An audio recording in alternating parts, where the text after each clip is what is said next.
আসসালামু আলাইকুম। আশা করি সবাই ভালো আছেন।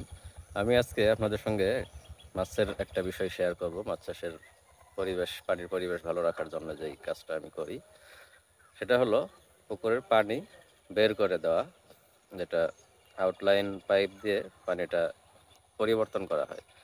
পানিটা বের করে দিব একটা পাইপ দিয়ে, আবার নতুন করে ফ্রেশ মোটরের পানি পুকুরে ঢুকাবো।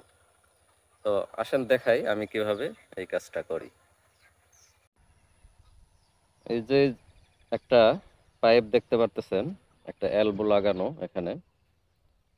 এই পাইপটা, এটা কিন্তু একটা আউটলাইন পাইপ। এটার মাথাটা এখানে বের করা ভেসে আছে, এটা নিচে আছে, নিচ দিয়ে একদম এইভাবে নিচ দিয়ে এই বরাবর আসে মাটির নিচে দিয়ে একদম চলে গেছে বাহিরের অংশে, পুকুরের বাহিরের অংশে। এখানে আবার দেখেন এই যে ড্রেনের মতো করছি। এই পানিটাই আমি এইবার যেটা করতেছি, এই পুকুরের পানিটা বের করে আমার ধান খেতে 2 একর জমির মতো এখানে চাষ হচ্ছে। আমি প্রথমে মোটরের পানিটা পুকুরে ঢুকাচ্ছি, তারপর এদিক দিয়ে বের করছি। এটা আমার সপ্তাহে হয়তো 2 দিন বের হইতেছে পানি।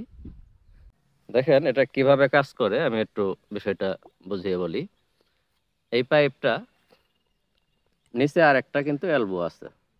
আমার যখন পানি বের করার দরকার হবে, কিংবা কৃষক যখন খেতে পানি নিবে এখান থেকে, তখন এই এলবোটা, এই যে এলবোটা দেখতেছেন, এটা এইভাবে ডাউন করে দিবে, কাত করে দিবে, ডানে কিংবা বামে কাত করে দিলেই পানির ভিতরে ওই মুখটা যখন ডুববে তখন কিন্তু পানি বের হবে, বের হয়ে বাইরে চলে যাবে।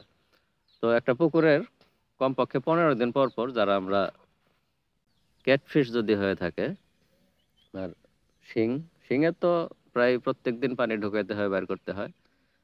গুলশা পাবদার ক্ষেত্রেও অন্তত 15 দিন পর পর পানি বের করে আবার নতুন পানি ঢোকানোর খুবই উপকারী একটা কাজ, বেশ ভালো কাজে দেয় পানি যদি পরিবর্তন করা হয়। তাতে অ্যামোনিয়া কম হবে, পানির পরিবেশ, মাছ অনুকূল পরিবেশ পাবে, মাছের বৃদ্ধির ক্ষেত্রে ভালো কাজে দিবে।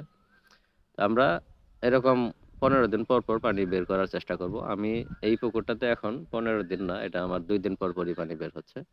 তাতে সমস্যা নাই, আমি তো পর্যাপ্ত খাবার দিতেছি।